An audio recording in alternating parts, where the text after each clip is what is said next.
The 911 call came in at 5:47 a.m. "Please, she's not breathing. I think she's dead. Oh God, someone send help." The operator stays calm. "Sir, what's your location?" I don't know where I am. Some apartment in Wichita." His voice cracks. "I tried to leave. That's all I did. I tried to walk out the door, and she just started screaming, and then she couldn't breathe, and now she's dead." "Sir, who's dead?" A long pause. Then, barely a whisper. "The woman I flew here to marry. I don't even know who she is. The photos were fake. Everything was fake. But she's real. She's really dead." When police arrive at the second-floor apartment on Lenox Street, they find a 1,000-pound woman dead in a hospital bed, a thin man sobbing in the corner, and another man sitting on the floor, staring at yellow roses scattered across the carpet, and on the floor, a ring box, still closed. Detective Rita Brennan would later call it the strangest case of her career, not because of how someone died, but because of why they'd all been in that room in the first place. Welcome to True Crime Story Files. Real people, real crimes, real consequences, because every story matters. Subscribe now, turn on the bell, and step inside the world where truth meets tragedy. This is the story of what happens when loneliness becomes more dangerous than any weapon. His name was James Moore, and if you passed him on the street in Boston, you wouldn't look twice. Not because there was anything wrong with him, just because there wasn't anything particularly remarkable either. Brown hair starting to thin at the crown, average height, the kind of face that blends into a crowd at the grocery store. He worked in data analytics for an insurance firm downtown. 42 years old, never married, no kids. The kind of life that looks fine on paper, but feels empty when you're eating dinner alone for the 900th time. His apartment was clean. Too clean, maybe. The kind of clean that happens when nobody else is around to mess things up. He had a good job, good credit, a decent retirement account building up. He went to the gym 3 times a week, not because he loved it, but because his doctor said he should. He called his sister every Sunday. He wasn't depressed, exactly. Just tired. Tired of coming home to silence. Tired of being the third wheel when his married friends invited him to dinner parties out of pity. Tired of downloading dating apps, swiping through profiles that all looked the same, going on first dates that never turned into second ones. The pandemic had made it worse. 2 years of isolation had turned into a habit he couldn't quite break. He'd gotten used to being alone, and that was the dangerous part, because once you get used to it, you start to think maybe it's just how things are supposed to be. But James didn't want that. He wanted someone to text goodnight to, someone who'd remember how he liked his coffee, someone who'd notice if he didn't come home. He avoided confrontation. Always had. In meetings, he'd agree with the loudest voice in the room, even when he thought they were wrong. When his friends made plans he didn't want to go along with, he went anyway. He told himself it was about being flexible, but really, he was just scared of disappointing people. His sister Emily had noticed. She'd tell him he needed to stand up for himself more, stop letting people walk all over him. He'd nod and promise to work on it, then do the exact same thing the next week. The truth James wouldn't admit, even to himself, was that he was terrified of dying alone. Not the actual moment of death, but everything leading up to it. Growing old in that quiet apartment. No one to call when he got bad news from a doctor. No one sitting beside his hospital bed. It wasn't naivety that made him vulnerable. It was exhaustion. The bone-deep tiredness that comes from years of trying and failing to connect with another human being. He wasn't stupid. He wasn't desperate in the pathetic sense.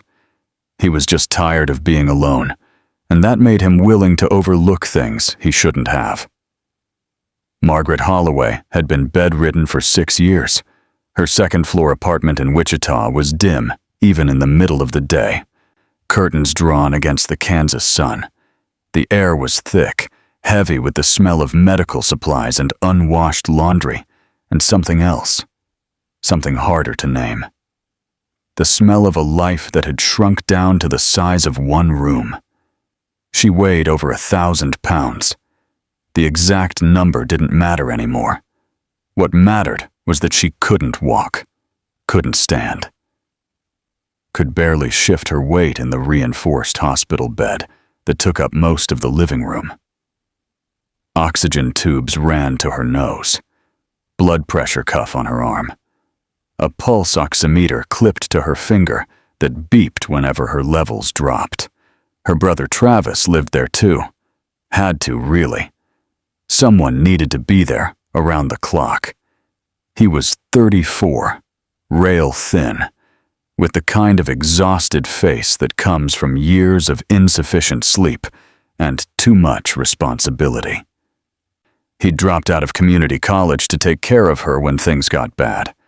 That was 8 years ago now. He worked nights at a warehouse when he could, but mostly he was here, bringing her meals, helping her with things she couldn't do herself, making sure she took her medications, cleaning up when her body failed her in ways that stole whatever dignity she had left. He didn't resent her. That would have been easier, in a way. He loved his sister. But love doesn't make it easy to watch someone slowly disappear into their own body. Doesn't make it easy to sacrifice your own life for theirs. Margaret had trauma. The details aren't important, and frankly, they're not ours to dig into. What matters is that something had broken inside her a long time ago, and food had become the thing that made her feel safe. Until it became the thing that trapped her. She'd been engaged once, back when she was 30, before things got this bad. His name was David. He'd stayed for 3 years, watching her gain weight, trying to be supportive, trying to help. But eventually he'd left. Told her he couldn't do it anymore. Told her he still loved her, but couldn't watch her kill herself. She didn't blame him. Not really. But she also never forgave him. After that, she'd stopped trying. Stopped leaving the apartment. Stopped answering calls from old friends. Her world got smaller and smaller until it was just her. Travis, the nurses who came twice a week, and the television playing true crime documentaries on a loop. She was lonely. Desperately, achingly lonely. The kind of lonely that feels like drowning in slow motion. And she was afraid. Afraid that this was it. Afraid that she'd die in this bed without ever feeling wanted again. Without ever being touched with tenderness instead of clinical detachment. She didn't want to lie. That's important to understand. She didn't wake up one morning and decide to deceive someone. It happened gradually, the way most terrible decisions do. On her nightstand was a framed photo. Her cousin Jessica from 15 years ago. Blonde, smiling, pretty in an effortless way Margaret had never managed even at her thinnest. Margaret kept that photo close. Sometimes she'd pick it up and stare at it, imagining what her life might have been like if things had gone differently. She didn't know it yet, but that photograph was about to become the most dangerous object in her apartment. They met on a dating site specifically for people over 40. James had joined after his sister Emily had practically forced him to. Margaret had created her profile during a particularly lonely night when the walls of her apartment felt like they were closing in. She'd used her cousin Jessica's photos, told herself it was temporary, just until she got her confidence back. Told herself she'd explain everything once someone actually took an interest. Told herself a lot of things that made it easier to click upload.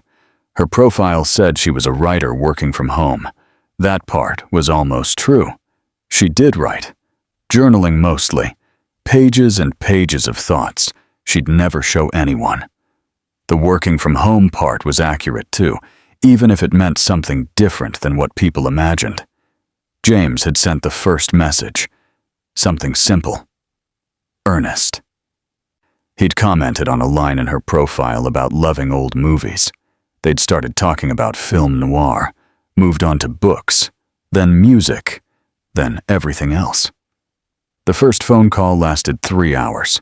They talked until 2 in the morning, and when James finally hung up, he couldn't stop smiling. She had a warm voice, a little raspy. She laughed easily. She listened when he talked about his work, asked follow-up questions, remembered details from previous conversations. For Margaret, it was intoxicating. Someone wanted to talk to her. Not her body, not her condition, not her tragedy. Just her. The person she still was underneath everything else. They video chatted, but there were always issues. The camera was broken, or the angle was wrong, or the lighting was too dark. She'd appear on screen for a few seconds, always in shadow, always blurred, always conveniently interrupted by technical difficulties. Red flags that James noticed but explained away. Maybe her camera was old. Maybe her internet was spotty. Wichita was a smaller city after all. It made sense. What he didn't notice, or didn't want to notice, was that Margaret never suggested they fix the technical problems, never offered to use a different device, never proposed they switch to a different platform. They texted constantly. Good morning messages, photos of their meals, their books, their thoughts. James found himself checking his phone every few minutes, hoping for a new notification. She understood him in a way nobody else did. When he talked about feeling invisible at work, she got it. When he mentioned his fear of growing old alone, she didn't tell him he was being dramatic. She just said quietly, "I know exactly what you mean." 3 months in, James realized he was in love. The kind of love that feels like coming home, like finally being seen. Margaret felt it too. But her love was tangled up with guilt and fear and a desperate hope that maybe, somehow, this could work. That maybe if she just kept the truth hidden a little longer, she could figure out how to tell him. That maybe he'd understand. That maybe he'd love her anyway. "I wish I could hold your hand," James said during one late-night call. Margaret closed her eyes, pressing her phone closer to her ear. "Me too." One truth would have saved them both. Neither spoke it. The conversations got deeper. They talked about their childhoods, their regrets, their dreams. James admitted he'd never felt this connected to anyone. Margaret said the same thing, and she meant it. He started planning. Maybe he could move to Wichita, or she could move to Boston. Maybe they could meet halfway first, spend a weekend together, test things out in person. Every time he brought it up, Margaret found a reason to delay. Work deadline, family obligation, medical appointment. Always something. Until the night James said the words that changed everything. "I want to marry you." James bought the ring on a Tuesday afternoon in October. He'd gone to 3 different jewelers before finding the right one. Nothing flashy. A simple solitaire diamond on a white gold band. Elegant. Timeless. He imagined slipping it on her finger, imagined her reaction, imagined starting a life together. His sister Emily had come over that evening and found him looking at plane tickets on his laptop. "You're really doing this," she said. Not a question. "I love her, Em. You've never met her in person." "I know her. I know who she is." Emily sat down across from him, choosing her words carefully. "Have you actually seen her on video?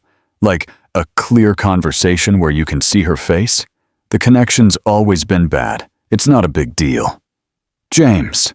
Emily's voice was gentle but firm. "What if she's not who she says she is? Why would she lie?" "I don't know, but something feels off. You know it does." He did know. Deep down, in the part of himself he'd been ignoring for months, he knew something wasn't adding up. But acknowledging that meant acknowledging that this feeling, this connection, might not be real. "I'm going," he said. Emily looked at him for a long moment, then sighed. "Okay. Just promise me you'll be careful." When James told Margaret he wanted to visit, wanted to propose in person, there was a long silence on the other end of the phone. "James, I don't know if that's a good idea right now." His stomach dropped. "Why not?" "It's just, things are complicated. My living situation is complicated." "I don't care about complicated. I care about you." Another silence. He could hear her breathing, quick and shallow. "There are things I need to tell you first," she said finally. "So tell me." "Not over the phone, it's too important." "Then I'll come there. We'll talk in person. Isn't that better?" He could hear her crying softly. "What if everything changes when you see me?" "It won't. I promise it won't." "You can't promise that." "Margaret, I love you." "Nothing's going to change that."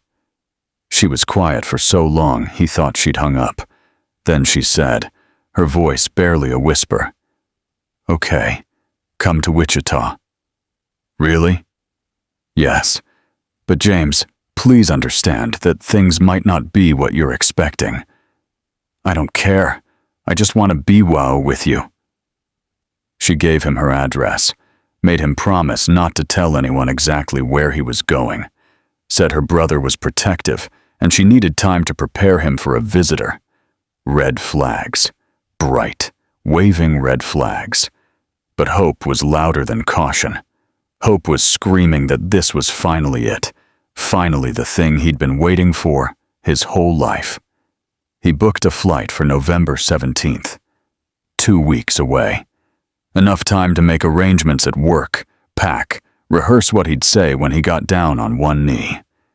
He ignored the fear that was building in his chest. Ignored Emily's worried texts. Ignored the voice in his head that said he was making a terrible mistake.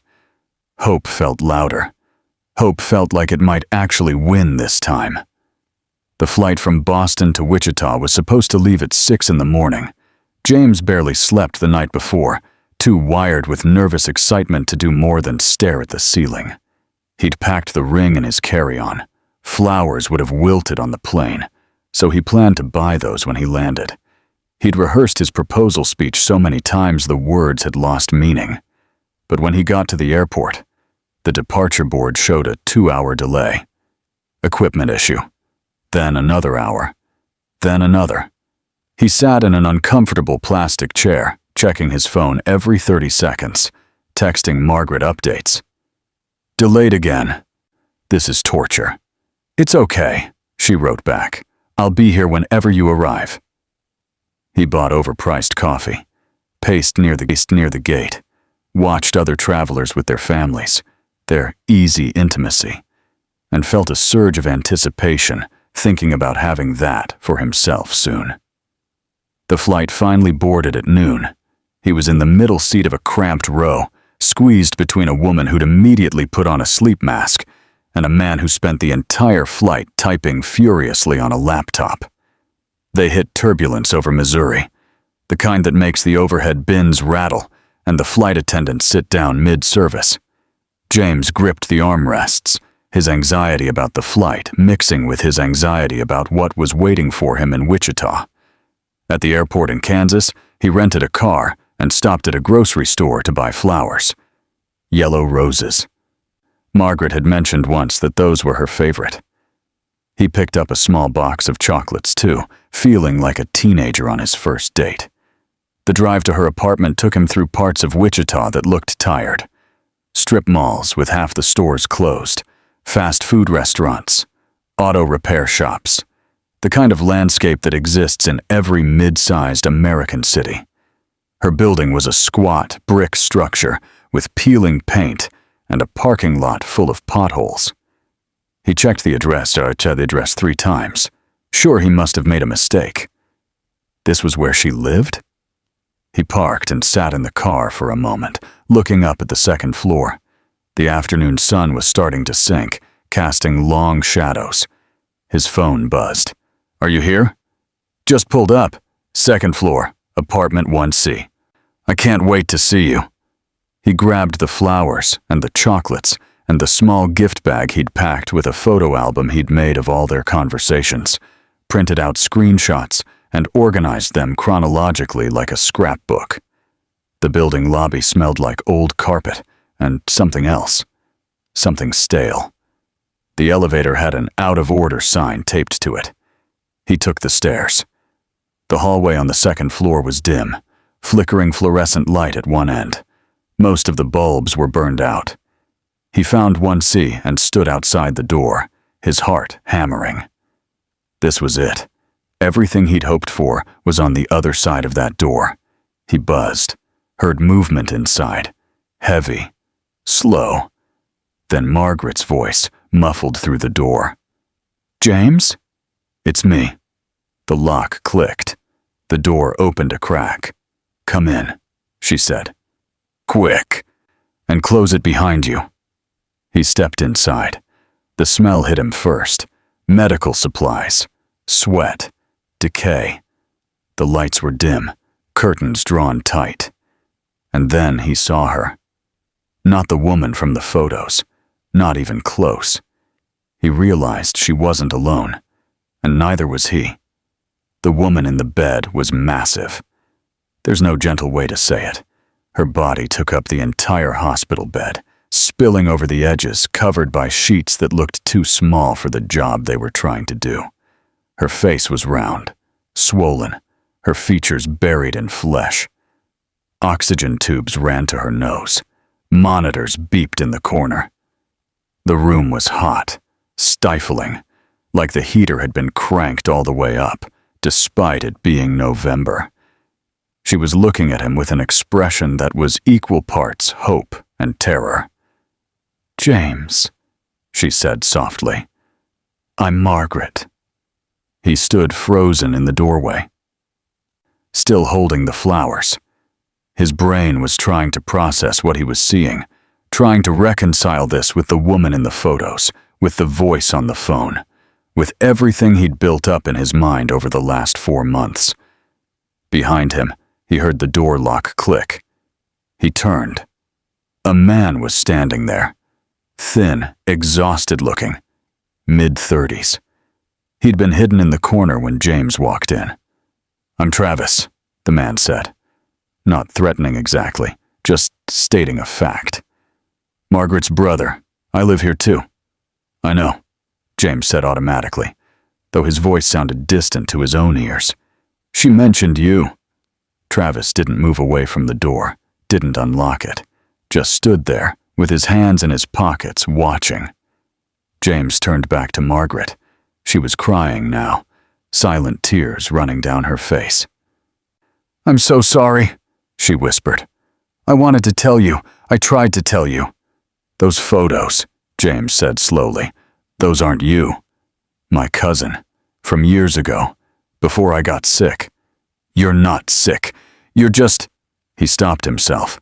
"I know what I am," Margaret said, her voice cracking. "Believe me, I know." The flowers felt absurd in his hands now. He set them down on a side table stacked with medical supplies and prescription bottles. "I need to go," he said. "Please don't." Margaret's voice was desperate. "Please, just let me explain." "I think you should sit down," Travis said from behind him. "Let her talk. You came all this way." It wasn't a suggestion exactly. The way Travis was positioned near the door, the way he said it. Something in James's gut told him leaving immediately wasn't going to be simple. He sat on the edge of a recliner that smelled like mildew, his hands shaking. Margaret took a breath, wincing like the effort hurt. Everything else was real. Every conversation. Every feeling. That was all me. The real me. "You lied about what you look like." "I did. And I'm sorry. But would you have talked to me if you knew? Would you have spent 4 months falling in love with me if you'd seen me first?" The honest answer was no. He wouldn't have. And the fact that he knew that about himself made him feel sick. "I was going to tell you," Margaret continued, "before you came. But then you said you wanted to marry me, and I panicked.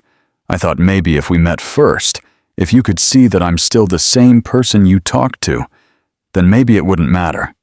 "Of course it matters," James said, but his voice didn't sound as certain as the words. "Why?" She was looking at him with those eyes, the same eyes that had been in the shadows during their brief video calls, the same eyes that had looked at him from a darkened room. He recognized them now. Why does it matter if everything else is true? He didn't have a good answer, or maybe he had too many answers, and none of them made him feel like a decent person. The silence stretched out. Travis still hadn't moved from the door. "How long were you going to keep me here?" James asked quietly. "We're not keeping you anywhere," Travis said. "You can leave whenever you want." But he didn't move from the door, didn't reach for the lock. Margaret spoke again. "Just stay for a little while. Let me show you I'm still the person you fell in love with. Then, if you want to leave, I won't stop you." James looked around the apartment. It was small, cluttered, every surface covered with medical equipment or medication or trash that hadn't been taken out. The windows had heavy curtains that blocked out every bit of natural light. "Okay," he heard himself say. "I'll stay for a little while." He told himself it was because he owed her that much, because she was clearly suffering, and he wasn't cruel enough to just walk away without at least talking. But the truth was, he wasn't entirely sure he could walk away. Not with Travis standing by that locked door. Not with Margaret looking at him like he was her last hope for happiness. The thing about traps is you don't always realize you're in one until it's already closed around you. Hour 1. James sat in the recliner while Margaret talked. She told him about her life before, about the trauma she'd survived, about David leaving, about the slow process of giving up. Her voice was the same one he'd fallen in love with over the phone. Warm, thoughtful, self-aware. Travis brought them both coffee. Made small talk about the weather. Acted like this was completely normal. A man showing up to propose to a woman who'd catfished him with her cousin's photos. Hour 3. Margaret asked if James was hungry. Travis made sandwiches. James ate because he didn't know what else to do. The food was surprisingly good. They watched television together, a nature documentary about penguins. Margaret knew things about him, remembered his favorite movie, his childhood fear of dogs, the story he'd told about his father. She was still the person he'd talked to, just in a different body. Hour 6. James said he should probably get a hotel room for the night. Margaret's face crumpled. She begged him not to go yet. Said they were finally together, finally in the same room. Couldn't he stay just a little longer? Travis mentioned that the hotels near the airport were expensive, said James could sleep on the couch if he wanted. Safer than driving tired at night in an unfamiliar city.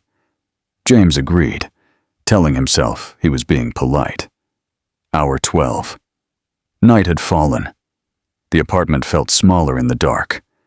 Margaret talked about what their wedding could be like. Small ceremony, just a few people. Maybe in the spring. She'd always wanted a spring wedding.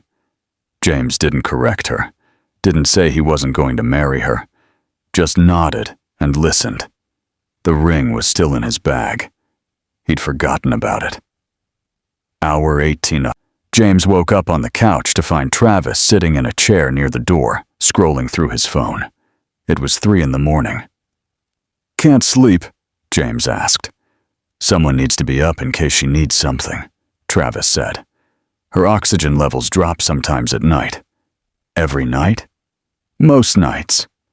James looked at the exhausted man sitting guard over his sister and felt a pang of something complicated. Sympathy, maybe. Or recognition. Travis was trapped here too, just in a different way. "I can't do this," James said quietly. Can't do what? This. Any of this. I need to leave in the morning. Travis was quiet for a moment, then he said, If you leave, she'll die.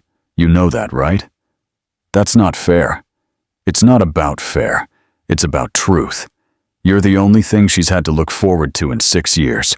You leave. And what does she have? This apartment. Me. The nurses who come twice a week and can barely stand to touch her. That's it. That's her whole world. I'm sorry, James said. I'm sorry she's in pain. But I can't fix it by staying here. No, Travis agreed. But you could make it bearable for a little while.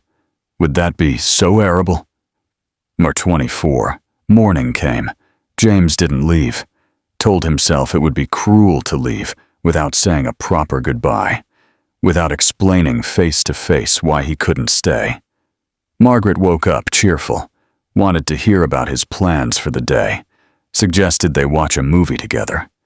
He noticed the windows had plastic sheeting over them now, taped at the edges. Travis said it was for insulation, keep the heat in, but it also meant you couldn't see outside anymore. Hour 30. Margaret asked James to help her with something. She needed to adjust her position in the bed. Travis was busy cleaning. Could James help lift her leg? He did. It required both hands and all his strength. Her leg was heavy, swollen. She thanked him, embarrassed. He washed his hands after, trying not to think about what he'd just touched. Hour 36. The equipment alarm started going off, a shrill beep that made everyone jump. Margaret's oxygen saturation was dropping. Travis moved quickly, adjusting tubes, checking monitors. Margaret was breathing fast, panicking. Should I call an ambulance? James asked. No, Travis said sharply. She's fine. This happens sometimes. But she didn't look fine. Her face was gray, lips tinged blue. I need to leave, James said, standing up. I need to leave right now. You can't go, Margaret gasped. Please, stay. I'm sorry, I'm so sorry, but I can't do this. He grabbed his bag, headed for the door. Travis stood up, blocking his way. Don't do this to her. Move. You'll kill her. Walking out right now, you'll kill her. Is that what you want? James pushed past him, reached for the door lock. His hands were shaking so badly he could barely get it open. Behind him, Margaret was screaming his name. The lock finally turned. He pulled the door open. And that's when everything fell apart. Margaret screamed his name one more time, a sound of pure anguish that echoed in the small apartment. And then she couldn't breathe. The oxygen tube had been pulled loose when she'd tried to sit up, tried to reach for him. It fell to the floor, useless. Her chest heaved. Once, twice. Her hand clawed at her throat like she could manually open her airway. Travis lunged back to the bed, trying to get the tube back in place, trying to calm her down.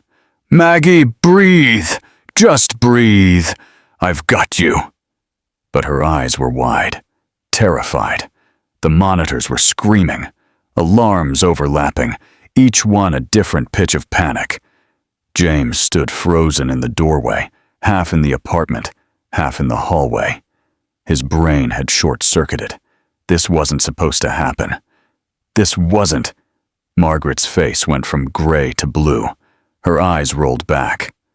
Call 911! Travis was screaming now, his hands on his sister's chest, trying to remember CPR training he'd barely paid attention to years ago. Call them now! James fumbled for his phone, dropped it, picked it up. His hands wouldn't work right. What's your emergency? The operator's voice was calm, clinical. She's not breathing. She's not... His voice broke. What's the address? He couldn't remember. He'd been here for over 30 hours and couldn't remember the address.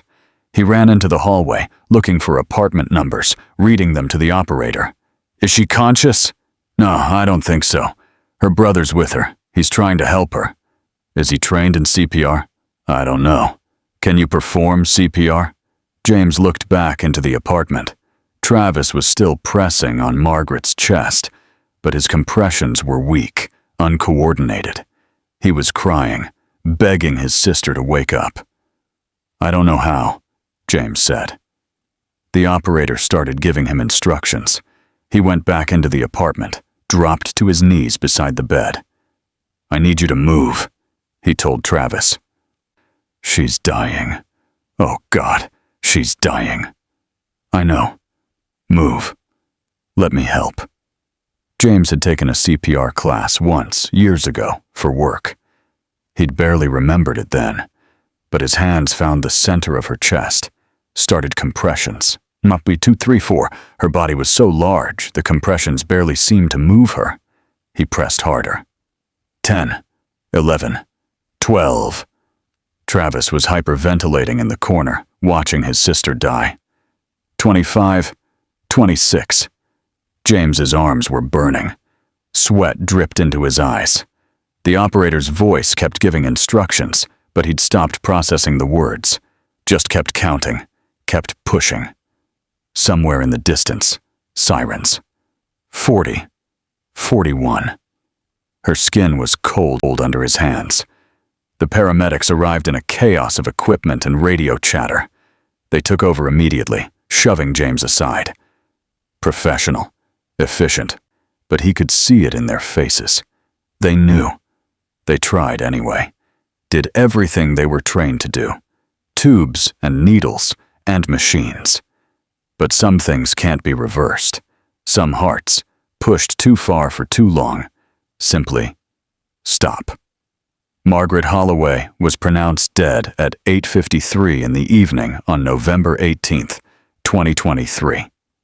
Cause of death, cardiopulmonary arrest, exacerbated by morbid obesity, acute respiratory distress, and cardiac strain. In simpler terms, her heart gave out under the weight of her fear and her body and her desperate hope that someone might love her. Travis collapsed against the wall, making sounds James had never heard another human make. James sat on the floor, staring at nothing. His hands were shaking. There was an oxygen tube at his feet. The flowers he'd brought, still sitting on the side table, petals already starting to wilt. No one expected who would die. Detective Rita Brennan arrived 20 minutes after the paramedics. She walked into a crime scene that wasn't a crime exactly, just a tragedy that needed to be documented. She interviewed James first. He told her everything, his voice flat, emotionless.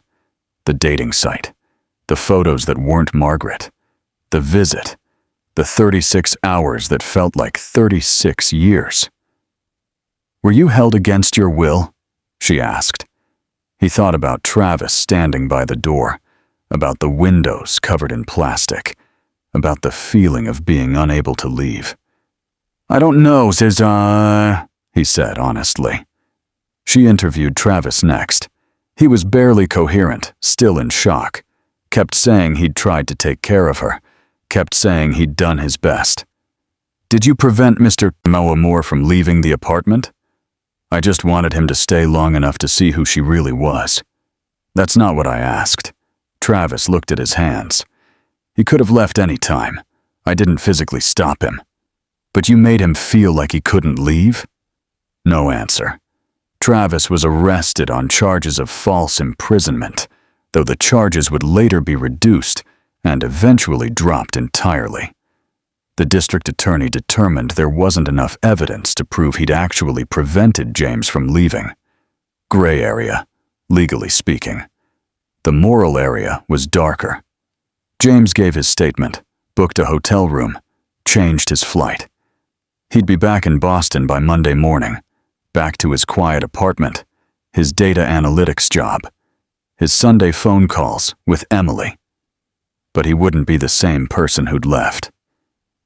Detective Brennan stayed at the scene after the medical examiner took the body away.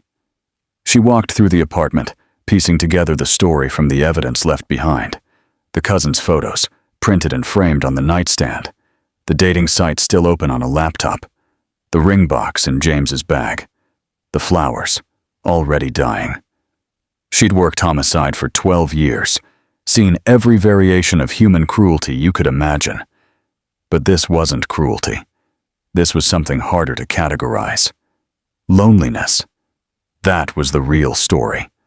Loneliness so profound it warped people's judgment, made them willing to lie, willing to believe lies, willing to stay in situations they knew were wrong. James had flown across states for a woman he'd never met because she made him feel seen. Margaret had lied about her appearance because she was desperate to be loved. Travis had facilitated it all because he couldn't bear to watch his sister die alone. Nobody was innocent. Nobody was a monster. Everyone was just trying to survive their own particular version of hell. The autopsy would later show that Margaret had been in heart failure for months. The cardiologist who reviewed her medical records said she probably had less than a year left, regardless of what happened that night. Her body was shutting down, one system at a time. James Moore returned to Boston and started therapy. He quit the dating apps, adopted a dog, called his sister more often. He never told anyone the full story of what happened in Wichita. Some things are too complicated to explain. Travis Holloway was released after 3 days in custody. He moved out of the apartment, in with a friend who had a spare room, got a better job at a different warehouse. Sometimes he thinks about his sister, wonders if he should have handled things differently, wonders if she'd still be alive if he'd just told James the truth from the start. The apartment at 1C Lenox Street sat empty for 6 months before a new tenant moved in. They complained about the smell, had the carpet replaced, repainted the walls. They never knew what happened there. Probably better that way. Some stories don't have clean endings, don't have clear villains or obvious lessons. They're just about people making terrible decisions for understandable reasons. Margaret wanted to be loved. James wanted to love someone. Travis wanted to protect his sister. None of those are bad things. But wanting something doesn't make it safe to pursue. Needing something doesn't justify the lies we tell to get it. 3 people walked into that apartment. Only 2 walked out. And the 2 who survived will spend the rest of their lives wondering if they're responsible for the one who didn't. Here's what's true. Margaret lied about who she was. Also true, James ignored obvious red flags because he was lonely. Also true, Travis enabled a dangerous situation because he loved his sister. All of it can be true at once. The question isn't who was right or who was wrong. The question is harder than that. How far would you go for someone who made you feel less alone? How much would you forgive if it meant not going back to the silence? And maybe the most important question, when someone shows you they're not who they claim to be, at what point does staying stop being kindness and start being something else entirely? There's no good answer. Just the flowers on the floor. Just the ring that never got given. Just the woman who died hoping someone would love her enough to stay. Thank you for watching.